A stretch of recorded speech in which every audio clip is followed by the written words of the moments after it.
Here's a warning before the video starts. The video contains flashing images that will cause epileptic audience members in the audience to have seizures. If you suffer with epilepsy, I recommend closing the video now and watching something else.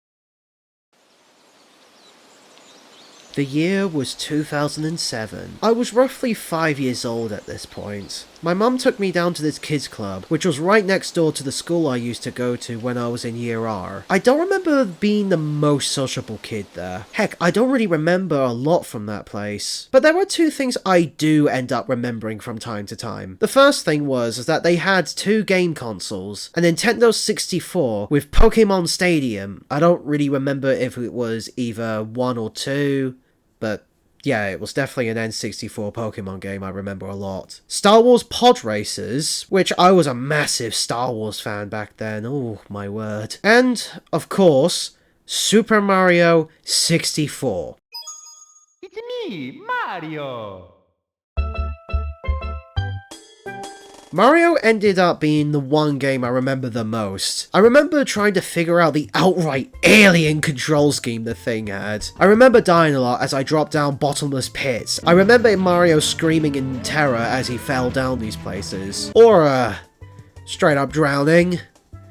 Yeah, that's one way to scar a kid, ain't it? Nintendo. And, of course, speaking of drowning, that bloody terrifying eel. Trust me, if you played Super Mario 64, you know exactly what I'm talking about. You know the one. God. Oof. The second console was the newly released Nintendo Wii. I only remember one game being on there. This game had Mario on there, which has become a familiar character to me at this point. But there was this other guy in this game. This blue character. This guy shared the title with Mario. He was sleek, had rubber hose-like arms and legs, with big cartoony hands and pointy red shoes. A lot of these design elements reminded me a lot of Mickey Mouse, which I was a massive Disney fan at the time, with long spikes hanging from the back of him that would always move whenever he ran fast. I remember selecting him on the character menu, and it was at this point that I found out his name. His name was Sonic. Sonic the Hedgehog.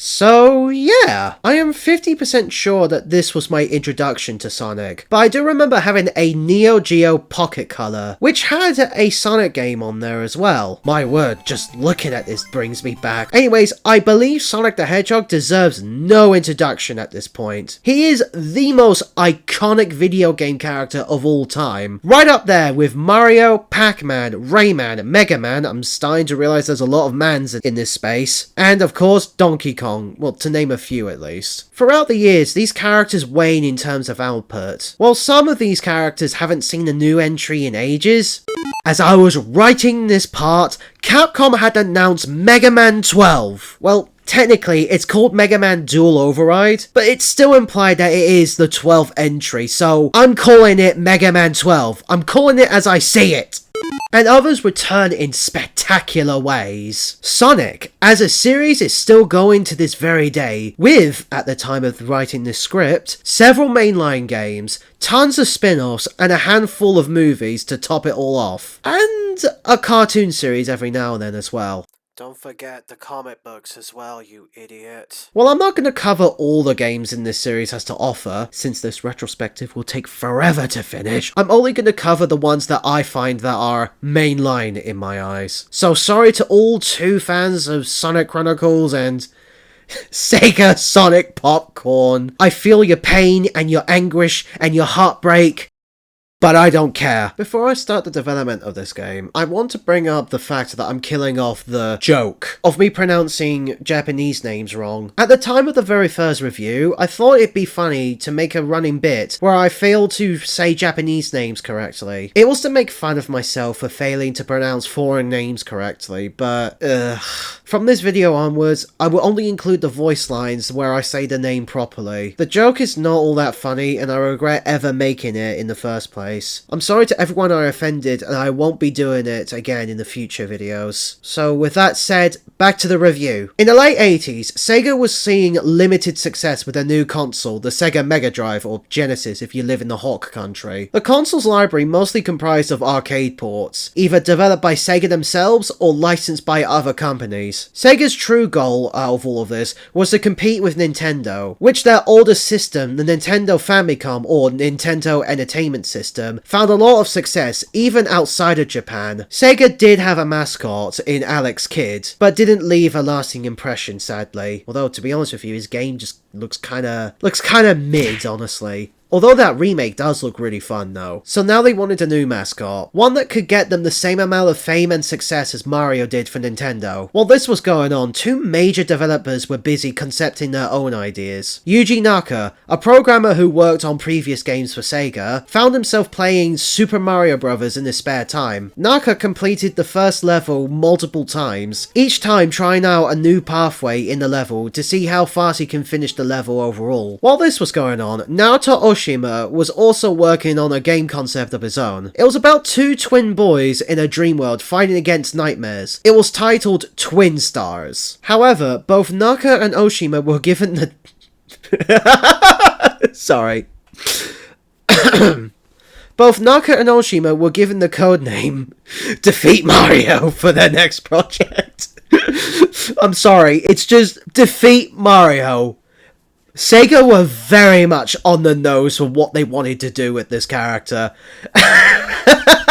While Naka explored the idea of a fast platformer, Oshima's Twin Star project changed. The twins were out, and replaced in the form of a rabbit character who could stretch out his ears to grab onto items and things. However, due to the ear-grabbing mechanic being too complex for the hardware to handle, the rabbit character was dropped completely. Now, this is where reports start to differ a bit. One page implies that the rabbit character evolved into the hedgehog character, while another page says that there was an internal contest for Sega's next mascot. Well, from an artistic perspective at the very least, I'm inclined to believe the first page, because creativity is not a fixed thing, but something that evolves over time. Again, this is an artist perspective, so I'm not entirely sure if that is how it happened, or if it didn't, basically. Bro, trust me. That's sort of the best way I can describe it, really. While others speak about the design contest, since that was evidence of new...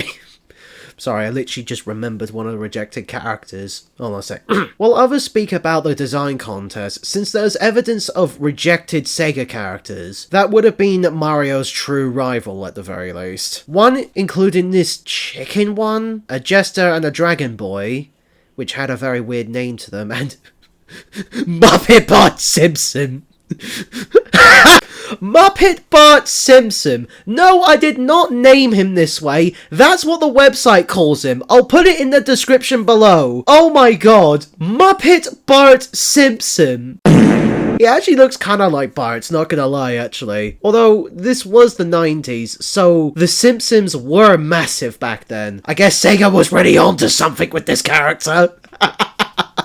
Two American Dogs, which sounds like a line that someone would say in Metal Gear and Metal Gear Solid. Oh my god, I really want to cover those games, but Kojima ain't making it easy for me for the story department. And the last three were the most important ones. Some mustache guy in pajamas? I guess Oshima really wanted to make that Twin Star game in some form, which I think he very much paid off with that in the long run with the Sega Saturn, but that's just me. Well, we've already talked about the rabbit character, so nothing much else to say about him. But I do like this design, though. I just don't think it would have made an impact, though, in pop culture. He just looks kinda... he looks too friendly, is basically what I'd say. Which leaves us with the very last entry to be the winner. It was the Teddy Roosevelt one, yeah! The character was renamed Sleepy, and for 35 years, he's still been sleeping wonderfully to this very day. Someone wake him up, for goodness sake! He's been consistently praised by critics across the board and... what? Oh, yeah, sorry, it's my earpiece. Yeah? Oh. Oh, the hedgehog character was the one who won the contest. And someone stole the script to make me look like a fool. And all this is being recorded. Okay, jokes aside, the hedgehog character was the winner, basically. With some refinements and a Teddy Roosevelt character being reworked into the game's main villain. And thus, Sonic the Hedgehog was released onto the world. For better or for worse. When someone thinks of Sonic the Hedgehog, most likely this is the very first image that would always come to mind. I love this title screen. One last thing I'm going to address is how I'm going to play this game. Well, I've thought of a compromise. I'm going to be using an emulator to play the original game, but I will also be using the unofficial PC port, Sonic Forever. Not only that, but this version has widescreen support and multiple save files, and the option to switch everything back to how things were in the original release. But I mainly want to do this out of consistency's sake, so we can avoid stuff like a Star Fox 64 review and a Mario Strikers review kind of situation. Trust me, I want all the footage to be from me and not taken from other places on YouTube. Anyways, storyline. Sonic stories have a reputation of being mostly simple. Not as simple as Mario per se, but more on the lines of Mega Man or the sequel series that I will not mention it just yet. The story takes place on South Island, a mystical and mysterious place home to odd-looking animals and the elusive 6 Chaos Emeralds. Yeah, you heard me right, 6. Not 7, only 6. The next game afterwards would introduce the 7th Emerald, but shush, we will talk about that in the Sonic 2 review, so be quiet, shush! Spoilers! Anyways, the evil mad scientist named Dr. Robotnik has once again been plotting for world domination. He has kidnapped all of the animals on the island and turned them into fuel sources for his robots. He set his sights on the emeralds, so it's up to Sonic the Hedgehog, a fast and blue hedgehog, to gather up all of the Chaos Emeralds and save his animal friends and stop Dr. Robotnik in his evil schemes again. Well, the original Japanese manual implies that Sonic and Eggman have already met before, so it's weird, trust me, but trust me, Sonic is weird, alright? You might wonder, wait, Dr. Robotnik? I thought his name was Dr. Eggman. Robotnik is a name that the Americans came up with. It kinda stuck for a long time until Sonic Adventure, but for the time being, everything with this design, he is Dr. Robotnik. Plus, when I see this design, I usually just call him Robotnik by default, so moving on.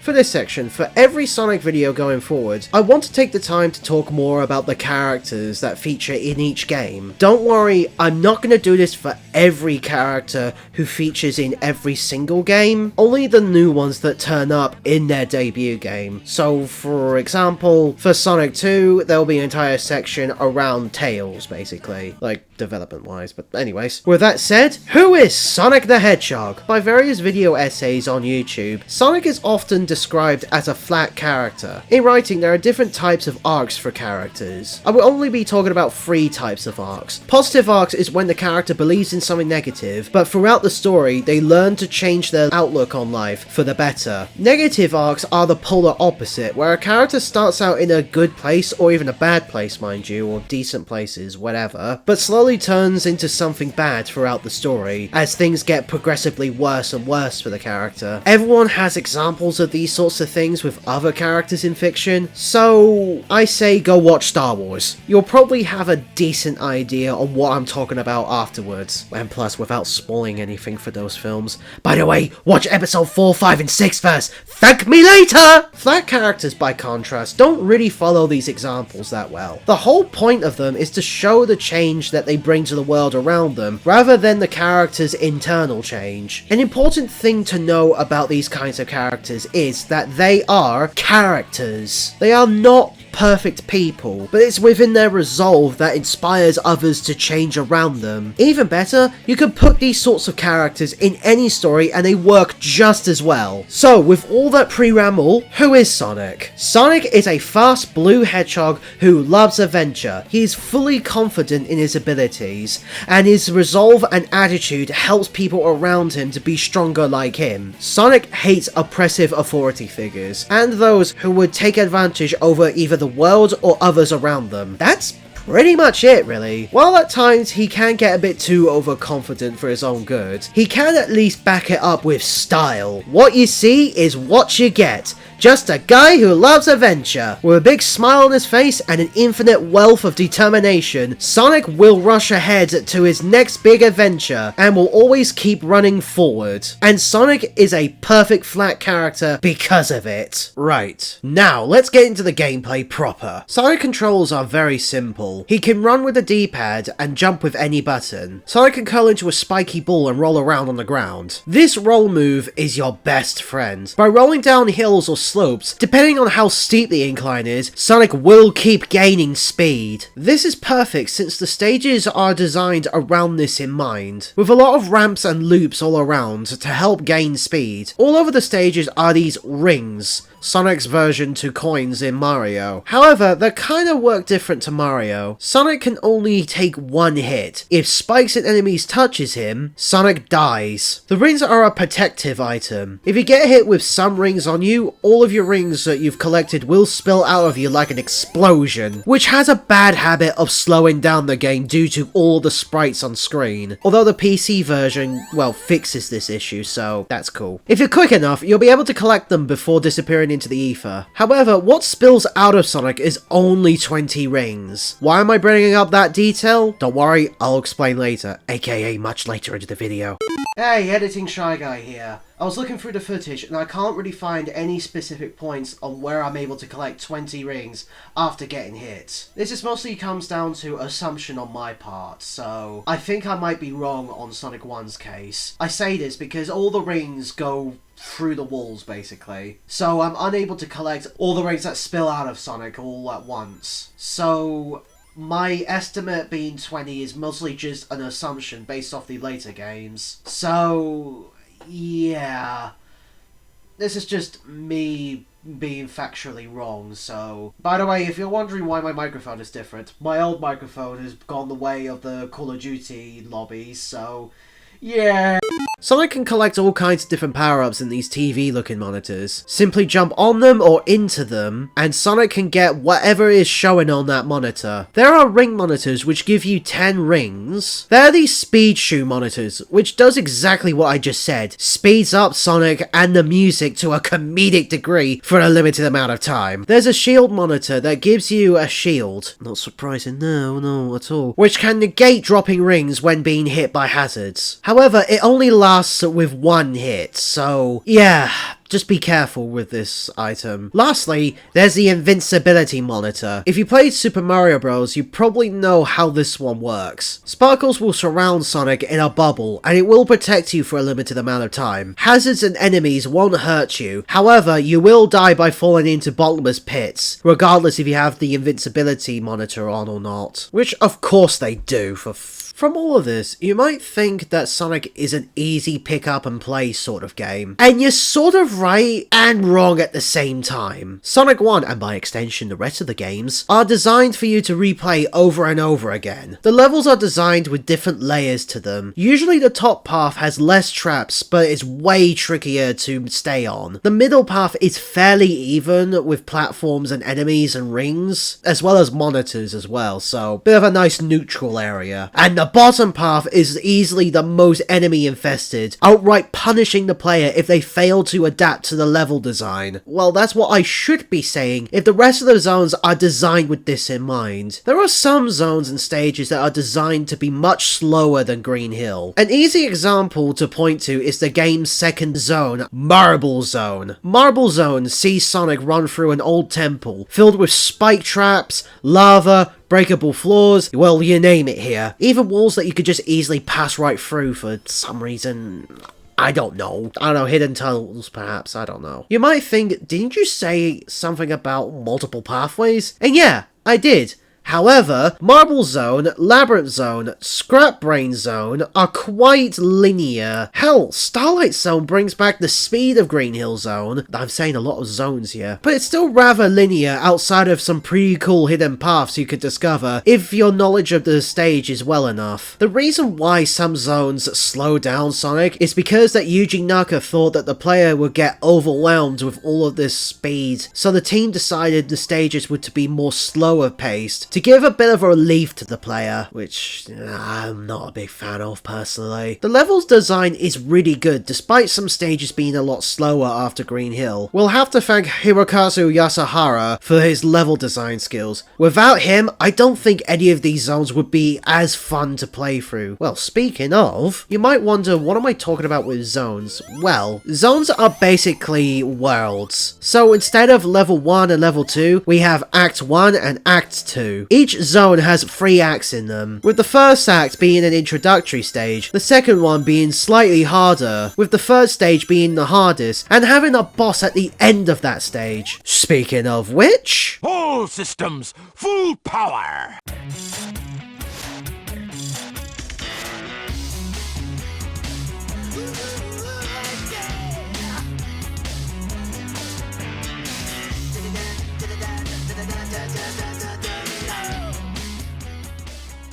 Dr. Robotnik is my favourite villain of all time. For many people, their favourite villains could be something like Sephiroth from Final Fantasy VII, Thanos from the MCU, or the Joker from the Batman comics. But for me, it will always be this mad scientist. Dr. Robotnik, or Dr. Eggman in the modern titles, is a robotic scientist. He's purely led by his ambition and ego. Wherever he goes, pollution and industrialization follows not too far behind. His ego is so big that he purely puts his face on everything he makes. He even went through the trouble of carving his own mug on the side of a mountain one time. Why though? I don't have a clue. The man just wants to show that he is in charge no matter what. Remember what I said about Sonic? Confidence. Sonic's confidence helps people around him and better the world, while Dr. Robotnik is all about that ego. He drains the world around him of life. He talks a big game, and while he can back it up, they usually fall apart due to either a miscalculation or an easy to exploit weakness. Dr. Robotnik just wants control over everything. He doesn't want to prop up people who he sees as better than him, and would do anything just to get a one-up on that person, or basically ruin their reputation. Of course, that is Dr. Robotnik. When his name changes, his personality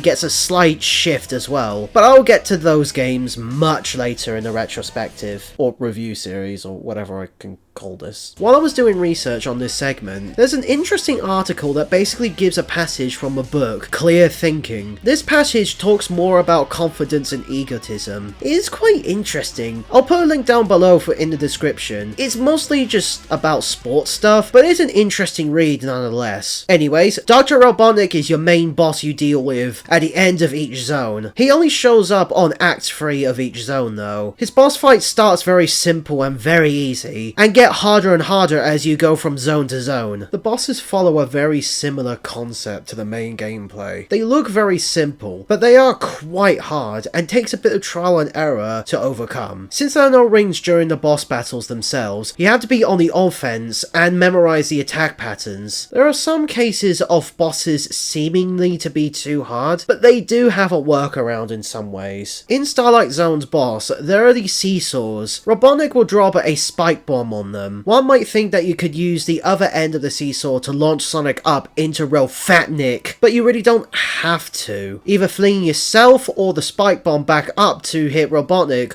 works just fine enough as is. Springyard Zone, though?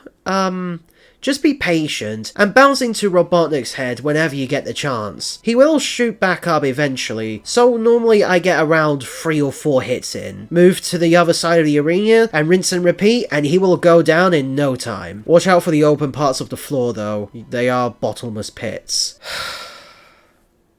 Labyrinth Zone sucks! Look, I won't sugarcoat it here, Labyrinth Zone just sucks and is completely against the core gameplay of Sonic the Hedgehog as a whole. Every single person on the internet has explained why this zone sucks, so I won't go too far into depth. But here are some cliff notes. When Sonic is submerged in water, he moves at a flipping snail's pace. The zone is flooded and covered from bottom to top with spike traps, enemies, moving platforms, fire-spitting head things, okay, and just a lot of stuff to deal with. The zone is quite linear, so you might not get too lost though. Anyways, the boss, just a really tricky platforming challenge.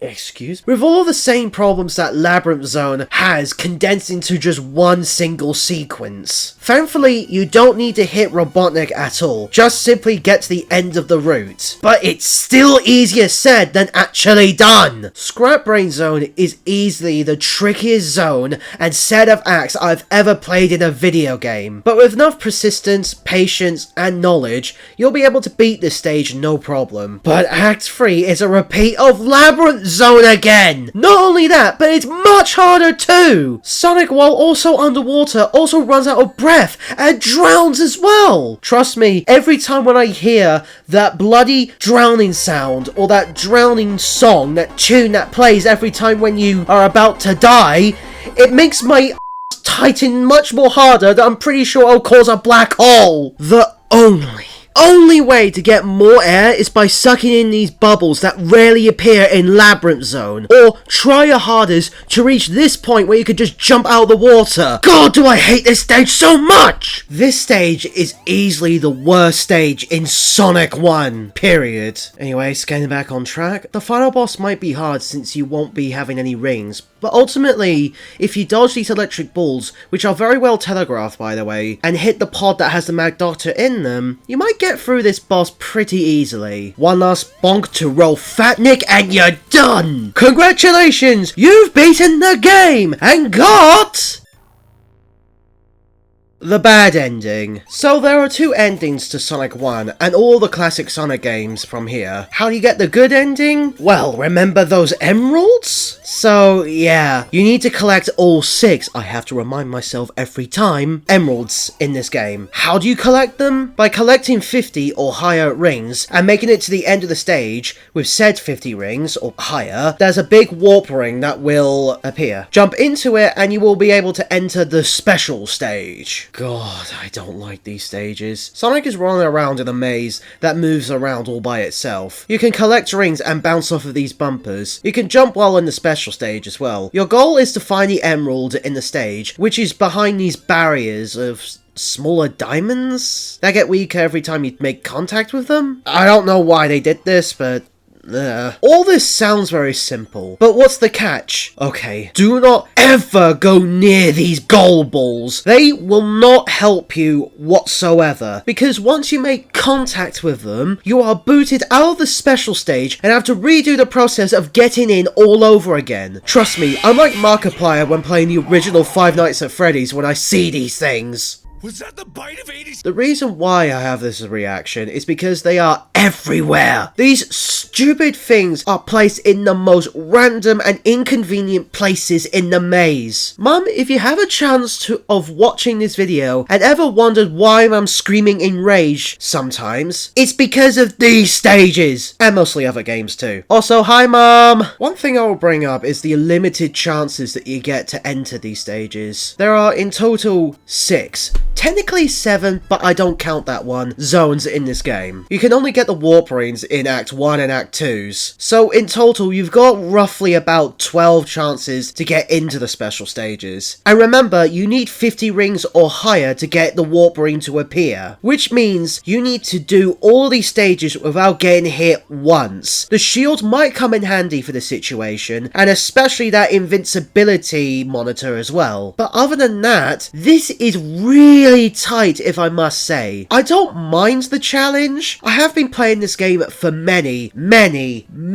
years at this point, so doing so doesn't really bother me that much. However, I do see this bothering either newer players to Sonic 1 or younger players, so here's my recommendation. In the 7 hours video titled Sonic CD, The Unsung Masterpiece, Sparky's World said that your first playthrough should be just simply getting to the end of the game, without doing the Emerald side quest or the Generator side quest. Basically, just simply beat the game and get the bad ending. I know that Sonic CD technically has other ways of getting the best ending, but again, we're not to that point yet, and just hear me out for a moment, alright? Your first playthrough should be to simply beat the game at your own pace. Your second, third, even fourth playthrough should be the one where you get all of the emeralds. Maybe even your fifth or sixth playthrough. Like I said earlier on in the video, or in Sparky's World video, that's what he said in that video. You know what I mean? Sonic games, by nature, are replayable. Well, Sonic CD is the most replayable, but you could just simply go back in and get a better score. Hell, the game rewards a replayer than the first time player. As ironic as this is gonna sound, you should go at these games at your own pace. You shouldn't expect to just go into these games and just get 100% on your first go. Take the time to enjoy the game and have fun. That's the core of all of games, really. Personal opinion anyways. Fun. I know that there are some games out there that are not built with fun in mind, but I always find myself having fun with survival horror games like Resident Evil or Silent Hill. I have fun with story-driven RPGs like Final Fantasy or Mass Effect, even though that some might find these games to be either limited or clunky. But that's why I find games like these fun in the first place. I don't want to go on in the same manner as I did with the Mega Man 3 review, but people can like and dislike a thing as much as someone saying, I don't find this fun. It's all very subjective at the end of the day, so can we all just come together and play Sonic the Hedgehog in our own ways, please? Right, this has gone on long enough. Sonic the Hedgehog 1 is a flawed classic. It's undeniable that this game has its flaws. A lot of flaws, might I add. Just as many flaws as something like Mega Man 1. But like that series, things got much better in the sequel. But unlike Mega Man 1, there's still lots of reasons for you to keep going in and keep getting a better score and getting all the emeralds. Sonic 1